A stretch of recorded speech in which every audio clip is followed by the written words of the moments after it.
Hey guys, it's Brandon, your trusted realtor, and we're back with another amazing episode.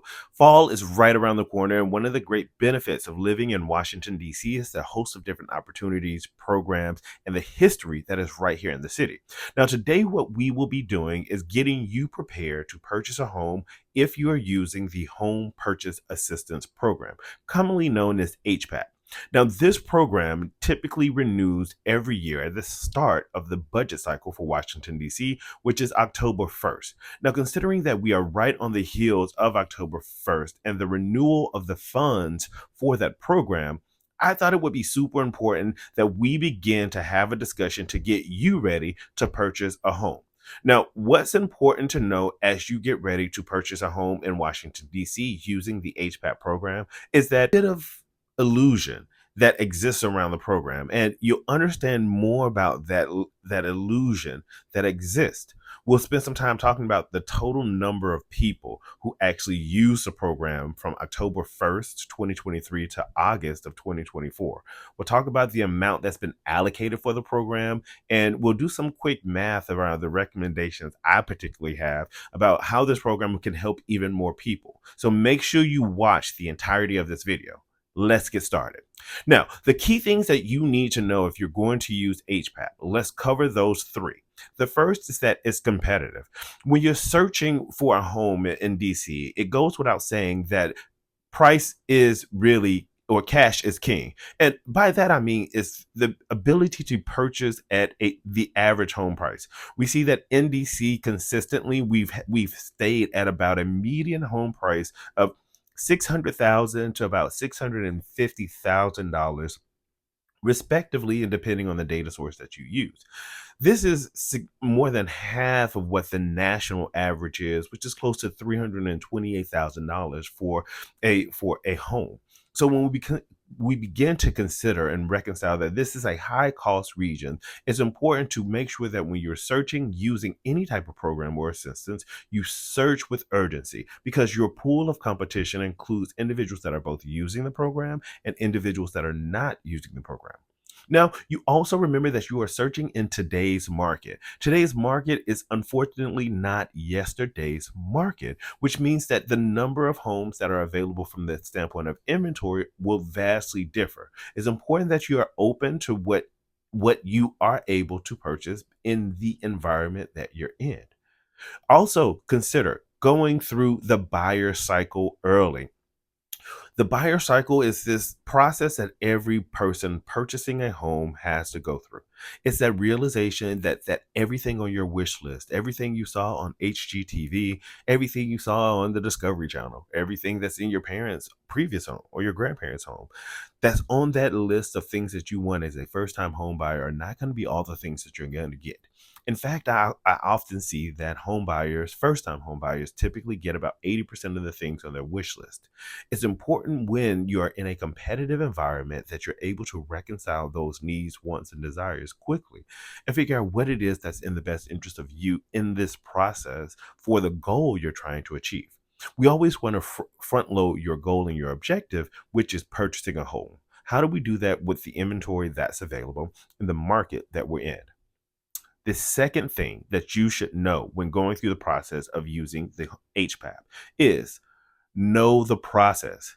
It's important that you are realistic about what the process is and that you are patient about the process.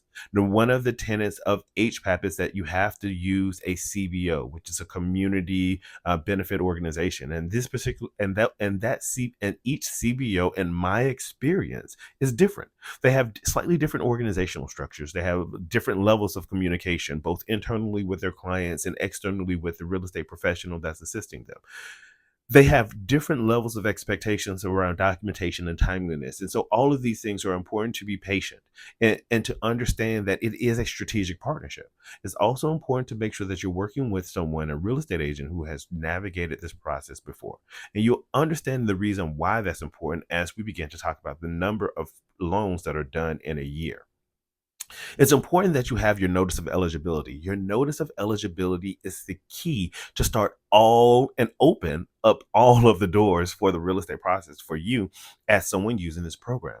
That notice of eligibility determines whom is eligible for the program to participate in it. It also identifies the amount that you are eligible for and the things that a lender is going to need in order to begin to underwrite your loan. It brings you one step closer to knowing that you have completed the program of purchasing a home, and you're able to then go forward with actually putting in a contract so that you can be competitive. It's also important for you to consider the home inspection process. The home inspection process is its own animal when it comes to HPAP. When it comes to HPAP, it's important to realize that you have to have an HPAP approved inspector. And that HPAP approved inspector also is going to identify all of the things that are latent or known defects with a property, and they are typically going to require, almost in most instances, for those things to be remediated by the owner of the property. Now, compared to a traditional home inspection where someone is not using a program or an assistance program, there's a higher level of flexibility and negotiation about the repairs that are done in the home inspection. There are even instances where individuals can waive elements of the home inspection. Now, you would say, well, this is a great benefit for me as a first time home buyer to ensure that the homeowner does all of these things. Oftentimes, homeowners are selling a home for a reason. Sometimes people, it's due through some other crisis or emergent reason. It's not because they want to get rich or to make a profit. In most instances, that's not the case when I list a home. And so what I find is that sometimes the homeowner doesn't have those funds available. And so I don't say this for you to make a decision one way or the other. It is a strategic factor when we're having a discussion about a home or a property, because that means that every property that you might be interested in or that you're willing to settle for because it has a basement that and you really want a basement, or has a larger room and you really want larger rooms, might not be something that is actually realistic to achieve because of the home inspection. Now, the same is true of the appraisal inspection. When it comes to HPAP, the appraisal inspection is vastly different. You go through the same process of the appraisal and you determine what the value is, and they do that same assessment. But I often find that the appraiser will make a comment about some element of the condition. In one previous inspection, it took almost 3 weeks or more to reconcile chipping paint. Now, the lender completely overlooked this on the appraisal report, because typically in traditional non-program transactions, an appraiser doesn't typically leave comments about conditions of a property that are now conditions that have to be overcome in the lending process in order to make the loan. And because the appraiser left a comment on the report, it creates a condition that has to be overcome, which means that the owner has to reconcile it. It adds to that process. It's important you're realistic and that you know the process, because that helps you to inform how you're making the decision moving forward. It's also important to consider the time. All of these things are time contingent. Now, once you have the home inspection and once you have the appraisal, those things don't usually happen within the same period of time. And what I've noticed is that each CBO office, each community office that underwrites the HPAP program or provides a level of counseling or guidance, and with regard to the relationship to DC government property, there's an opportunity for improvement in that line of communication. You have to be realistic about that time frame. The average process time frame to purchase a home is going to be about 30 days to 45 days. 45 days, often if like I'm using a DC open doors, and if someone's purchasing a home in Maryland, 30 to 45 days because they're using maybe the Maryland mortgage program. What I found with HPAP, you're looking more to 60 days. My last HPAP transaction was, I think, 128 days that we were under contract. The program ran out of money. They didn't provide notification, but we still needed to get the person the home. I knew enough to, I had more common sense than God gave a cow to keep the deal alive. And so it's important that we are realistic about the time frame. The time frame can vary. And so that goes back to point one, which is it's competitive. So that means time is of the essence. The third thing that you should know when making a decision to buy a home with using HPAP or really any down payment assistance program is that you have to make a decision or you wait. Specifically with HPAP, the name of the game is the amount of money that's going to be allocated for the program, and quite honestly, the number of individuals that are eligible to use it. The added complexity of HPAP is that they decentralize the program. So once you become eligible for the program, you use some type of community benefit organization, and then that organization collects all that data, and then they have to send it back up the chain to DC government, to somewhere in that entity. They make a decision eventually, and then that gets back down to the CBO, or they process the transaction. So you have to make a decision because time is of the essence, because not many properties go under contract. You have to make a decision because you put yourself in the position of the person who's selling the home.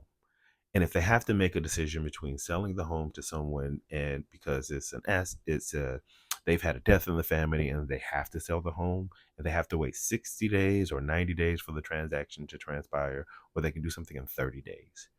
And that is not an impact of you, right? That is a realization of knowing the process and understanding that there's also human elements to this on the other side of the table.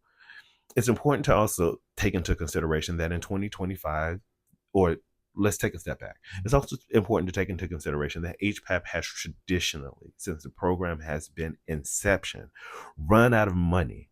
So as soon as the government is funded on October 1 and the program has money availability by January or February, they are announcing like clockwork that they have run out of money. And typically that running out of money means that all of the funds for the HPAP have been reallocated. And in times past, prior to the DC Association of Realtors actually getting involved a little bit more and asking, hey, give us notification, there was no notification. So now at least there's a clock, a little ticker on their website that shows you when you get down to the last $1 million. They send notification out to lenders, etc. And so that's what happened in last year. But we find it to be true that that program runs out of money. So it is important to make a decision, because if you don't want to make a decision, then you have to wait to the next year, because it runs out of money quickly. And also, it's important to take into consideration that the program allows different terms and conditions that allow individual program participants to either have lower credit scores than typical down payment assistance programs, or have less funds available, or the need to put down less funds for earnest money deposit, those type of things. These are huge benefits to someone who is a first-time home buyer than a traditional first-time home buyer or traditional buyer of an asset. And because of all of these different additions, it creates an environment where there's a huge opportunity for you to make a decision and then leverage whatever additional funds that you have available throughout the course of, furniture or enhancing the property, etc. The other thing to take into consideration is that there are going to be new rules in 2025. It's some rumblings and grumblings that there's going to be potentially some new regulations put in place that are going to impact the amounts that are available. God giveth and God taketh away. And it was never always $202,000, right? 202 DC area code 202. It was a nice sound bite for a period of time, but we see that during that COVID era and during other periods of time, it's not sustainable. Here's how I'll show you the math, the reason why it's not sustainable, right? So these are your 3 reasons why HPAP is super important. Now let's look at the data and dive into why, like, the tenet of the program is not really realistic from a sustainability standpoint. You'll say, Brandon, well, what do you get kind of the blanket authority to make these posts? Well, that's a real estate expert, right? This is my assessment. I also have my master's in public administration. So one of the things I am passionate about is the health and structure of an organization as an organic entity, right? And so when we look at October 2023 to August of 2024, there were 57 HPAP loans that were made when I pulled data from the multiple listing system in Bright. In 2024, FY 2024 for DC government, $26.2 million was reserved for HPAP funding. Now, they could give out this amount of money to people to qualify. Now, assuming a world they gave out $202,000 to all of the people who qualify for HPAP, right? The maximum amount they give, they would only be able to give 129 people a loan. But last year they did 57 HPAP loans. Now, assuming at their next tier, which is 161,000, they could only give out loans, or 163 people could get a home using HPAP if they all got $161,000 of assistance. At $141,000, 256 people could get a home. At $80,800, 324 people could get a home. And at $70,000, 374 people could get a home. Now that's straight line math. We know that there's different tiers. It's based on household size. This video would be hours long if I did the math for all of that. The policy idea I have around HPAP is that if the program was made to be more of a percentage based on down payment assistance, assume a world where, right, and I'm assuming a base amount, right? People are buying a $700,000 house, which, right, I know that's not true, but let's assume at 3% down payment assistance, everyone is going to buy a $700,000 house because the median home price in DC is $300,000. Let's just bump it up. Also, DC Open Doors, their average, you can buy like $724,000 worth of house at using down payment assistance with DC Open Doors. So $700,000 is not unrealistic. It's easy numbers. So with 3% down payment assistance, if HPAP were to like do a policy change or think about ways they could strategically use $26.2 million. And let's do this. Let's assume a world where I had $26.2 million to divest into a program. This is how I would initially structure that program. It would be a 3% down payment assistance program, right? That would give individuals, assuming everyone bought a home at $700,000, it would give you $21,000 for down payment assistance. Now, I would create a tiered system, very similar to the Maryland mortgage program, but that tiered system would be rate based, and it would be an additional money to assist you with the closing costs, right? Closing costs is typically about 3% of the amount. So you got 3% for the down payment, which is going to be given to you as a program participant, and because you qualify, and then you have a tiered amount of 3% up to a max of 3% potentially for down payment assistance. Let's do those straight line numbers. At $21,000, where everyone is able to use that program and get 3% down payment assistance, that could help 1,248 people. Well, 1,247.6. But anyway, 1,248 people can be helped under that like policy change potentially, like in this theoretical world where I fiat myself as king. And assume, well, we double that. Well, everyone gets to 6%. That's $42,000 for everyone. And that's 623.8 people, 624 people, right? Could get assistance to buy a home. Way more than 57 people that I counted last year, right? And you know, again, you mix and mingle between the numbers, but there's definitely a huge opportunity. And you see that divergence in the program. You see the reality that 57 HPAP loans were done last year versus even in their world where they gave $70,000 to everyone, 374 people would still get a loan. That's a significant difference between what really happened, 57 loans and 374 at the base of the program.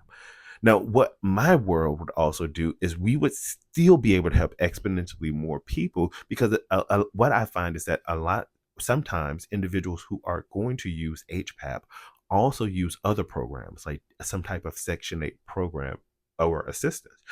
Did you know that if you are currently using Section 8 or some type of Section 8 benefit, you can convert that through a or through an approved lender to use as down payment assistance? If you're on a Section 8 program, DC Housing Choice Voucher, some other type of program, you can then leverage that program by working with a lender and convert it into down payment assistance. In a world where I am now over these down payment programs, I would be matching individuals up with the down payment assistance if they're using like a Housing Choice Vouchers, converting that so that way I can then leverage it.